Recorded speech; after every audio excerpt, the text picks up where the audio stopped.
జై Shriram. Welcome to Divyashri kitchen. మన హిందువులందరూ కూడా ఏదన్నా గుళ్ళకి వెళ్తున్నాము అంటే ముందు రోజు ఇంటి క్లీనింగ్ ప్రోగ్రామ్ పెట్టుకుంటూ ఉంటారు కదా. ఇంకొంచెం పెద్దవాళ్ళు అయితే పక్క దుప్పట్లు పిండేసుకోవడం కానివ్వండి, ఇల్లును కొంచెం పవిత్రంగా పెట్టుకొని ఏ తీర్థయాత్రలకన్నా వెళ్ళేవాళ్ళు అనమాట. నిజంగా అది చాలా అంటే చాలా మంచి అలవాటు నిజం చెప్పాలంటే. కనీసం ఇల్లు మొత్తం క్లీన్ చేసుకోలేకపోయినా పక్క దుప్పట్లు క్లీన్ చేసేసుకొని ఇల్లును కడుక్కొని, అంటే డీప్ క్లీనింగ్ కాకపోయినా మామూలుగా ఇలా క్లీన్ చేసుకొని ఒకరోజు ముందే చాలా ఇంటిని పవిత్రంగా వాళ్ళు పవిత్రంగా ఉండి తీర్థయాత్రలకు వెళ్తూ ఉంటారు కదా. ఇప్పుడు ఏమైపోయిందంటే మనము ఈరోజు స్టార్ట్ చేస్తే వెళ్ళిపోయి మళ్ళీ ఈవినింగ్ వరకల్లా ఇంటికి వచ్చే ఫెసిలిటీస్ వచ్చేసాయి అన్నమాట. గుళ్ళ విషయంలో కానివ్వండి, మనం వెళ్ళే తీర్థయాత్రలే కానివ్వండి, అన్నీ దగ్గరగా అనిపిస్తున్నాయి అన్నమాట. అంటే పెద్ద ప్రాసెస్ ఏం పట్టదు, ఇలా వెళ్ళి అలా రావచ్చు కదా, దానికి ఎందుకు ఇదంతా అన్నట్టుగా అయిపోయాయి. అప్పుడు ఏంటి అంటే ఉదయం పోతే ఆ రోజు మొత్తం అక్కడే స్టే చేసి మళ్ళీ తెల్లారి స్వామిని దర్శనం చేసుకొని మళ్ళీ తెల్లారి వరకల్లా ఇంట్లో ఉండేటట్టుగా, అంటే 1 లేదా 3 రోజులు టైం పడుతుంది అనమాట. 2 లేదా 3 రోజులు టైం పడుతూ ఉంటుంది. అండ్ అట్లా అట్లా ఉండేదన్నమాట. ఆ విధానమే చాలా మంచిది నాకు తెలిసి. మేము కూడా ఎక్కడికన్నా వెళ్తే మాత్రం కంపల్సరీగా ఇంట్లో పక్క దుప్పట్లు అండ్ ఇల్లుని క్లీన్ చేసుకొని వెళ్తూ ఉంటానన్నమాట. అండ్ ఆ పనిలో భాగంగా నేనైతే ఏం చేశానంటే, ఇట్లా కిచెన్ ఎప్పుడు సర్దినా కూడా కొంచెం మెస్సీగానే ఉంటుంది కాబట్టి కొంచెం కొంచెం మంచిగా క్లీన్ చేద్దామని చెప్పేసి అన్ని డబ్బాలు తీసేసి ఏం చేశానంటే, నీళ్ళలో కొంచెం డెటాల్ వేసి అండ్ కొద్దిగా షాంపూ కూడా యాడ్ చేస్తాను అనమాట. అవి వేసేసి కలిపేసి అందులో ఒక క్లాత్ పెట్టి ఆ సెల్ఫ్ని మొత్తం తుడిచాననమాట. ఏమైనా చిన్న చిన్న పురుగులు కానివ్వండి, బొద్దింకలు కానివ్వండి రాకుండా ఉంటాయి ఆ స్మెల్కి.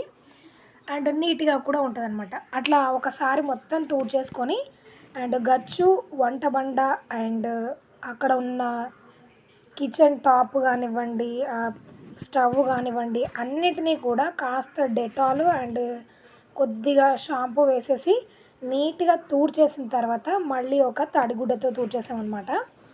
ఇట్లా మొత్తం క్లీన్ చేసేసుకొని నెక్స్ట్ డే యాదగిరి గుట్టకు వెళ్దామని అనమాట. స్వాతి నక్షత్రం గిరి ప్రదక్షిణ చేస్తూ ఉంటాం కదా, దానికోసం ఇట్లా చిన్న క్లీన్ చేసేసుకొని నెక్స్ట్ డే అయితే వెళ్దామని బయటికి వచ్చేసి ముగ్గేద్దాం అనేసరికి నైట్ పడ్డ వర్షానికి ఇక్కడ మన శంకు పూల తీగ మొత్తం పడిపోయిందనమాట చెట్టు. ఇంకా అది పెట్టరాకుండా ఉంది కాబట్టి చాలా హెవీగా ఉంది, బరువు చాలా ఉంది. పైన కట్టినా కూడా 2 సార్లు కింద పడిపోయిందనమాట. ఇంకా దాన్ని మొత్తం తీసేసినాము. అండ్ ఇట్లా మేము తినడానికి కొంచెం పులిహోర బయటవి ఏవి కొనుక్కోవడానికి ఇష్టపడం కాబట్టి ఇంట్లోనే ప్రిపేర్ చేసుకొని గుట్టకైతే వెళ్ళామన్నమాట. గుట్ట దగ్గరకు వస్తున్న కొద్దీ ఒక మంచి సంతోషం. అండ్ దగ్గరకు వచ్చిన తర్వాత ఒక విషయం ఏంటి అంటే, మేము చూసుకున్న రోజు స్వాతి నక్షత్రం లేదు, పొరపాటున కొంచెం మిస్అండర్స్టాండ్ వల్ల నెక్స్ట్ డే జరగాల్సిన దానికి మేము ఒకరోజు ముందే వెళ్ళామన్నమాట. అండ్ ఇక దేవుడి నిర్ణయం అని అనుకొని అక్కడనే స్వామివారిని దర్శించేసుకొని వచ్చామన్నమాట. ఇంకో విషయం ఏంటి అంటే గిరి ప్రదక్షిణ లేదు కాబట్టి కొంచెం ప్రశాంతంగా 8 మేము గుట్ట మీదకి వెళ్ళేసరికి దాదాపు ఒక 7 అయిపోయింది. ఈజీగా దర్శనం చేసుకొని రావచ్చు, అట్లే కొద్దిసేపు వీడియో తీసుకుందాం అని చెప్పేసి ఫస్ట్ టైం నేను గుట్ట పైన వీడియో తీస్తున్నాను. దాదాపు ఒక 5 to 6 టైం వెళ్ళినా కూడా ఎప్పుడు కూడా గుట్ట పైన నేను వీడియో తీసింది లేదు, ఫొటోస్ దిగింది లేదనమాట. ఇంకా టైం దొరికింది అని చెప్పేసి మంచిగా చక్కగా వీడియోస్ అయితే తీసుకున్నాము. అండ్ మేము వెళ్ళిన రోజైతే అసలు చాలా అంటే చాలా తక్కువ జనాలు అనమాట. అంటే నెక్స్ట్ డే స్వాతి నక్షత్రం కాబట్టి అందరూ గిరిప్రదక్షిణ చేయొచ్చు అని అనుకొని రాలేదు, ఎలాగో తెలియదు. కానీ అంత ఎర్లీ మార్నింగ్ 7కి అయితే గుట్ట మీద చాలా అంటే చాలా తక్కువ మంది ఉన్నారు. తర్వాత దర్శనం చేసుకొని మేము రిటర్న్ వీడియోస్ తీసుకోవడానికి వెళ్ళినప్పుడు కొంచెం ఉన్నదానికంటే ఒక డబల్ సంఖ్య పెరిగినట్టు అనిపించింది. కానీ మామూలు డేస్లలో అయితే, అంటే మన గిరి ప్రదక్షిణ చేసేటప్పుడు అయితే విపరీతమైన జనాలు ఉంటారనమాట. ఒక గ్రూప్ లాగా వెళ్ళి మనము ఏంటి గిరి ప్రదక్షిణ చేసుకొని రావచ్చు. ఒకరిద్దరు వెళ్ళినట్టు ఉండదన్నమాట. ఒక్కొక్క గ్రూప్స్ లాగా వెళ్ళొచ్చు, అంతమంది వెళ్తూ ఉంటారు. ఈరోజైతే చాలా తక్కువ అనిపించింది నాకు. అండ్ చాలా అంటే చాలా ప్రశాంతంగా స్వామివారి దర్శనం చేసుకున్నాను. జనాలు తక్కువ ఉండడం వల్లనో లేదంటే అంత ఉదయం పూటనో ఏదో కారణం తెలియదు కానివ్వండి, క్యూ లైన్లో మాత్రం పరిగెట్టుకుంటూ వెళ్ళామన్నమాట. అంత ఖాళీగా ఉంది క్యూ లైన్ అయితే. అండ్ స్వామివారిని దొరికిందే ఛాన్స్ అని చెప్పేసి చాలా అంటే చాలా ప్రశాంతంగా దర్శనం చేసుకున్నాను. అండ్ అకేషన్స్ ఉన్నప్పుడు కంటే కూడా మామూలు రోజుల్లో వెళ్ళి స్వామిని దర్శించుకుంటే కనీసం స్వామివారిని కళ్ళారా చూసుకొని ప్రశాంతంగా నమస్కారం పెట్టుకొని రావచ్చు అనమాట. ఏమైనా అకేషన్స్ అంటే పండగల పబ్బాలప్పుడు మనం వెళ్ళామనుకోండి, జనాలు, తొక్కిసలాటలు అది ఇది వాటి మీదనే పోతుంది మన ధ్యాస తప్పించి, ఎప్పటి లోపల అయిపోతుందో దర్శనం అనే ఒక ఇది తప్పించి, స్వామిని ఎప్పుడు చూడాలి అనే ఒక ఇంటెన్షన్ ఉండదనమాట నాకైనా ఎవరికైనా కూడా. ఒక చిన్న మిస్‌అండర్‌స్టాండ్ వల్ల మంచి దర్శనం అయితే దక్కింది స్వామివారి దయ వల్ల.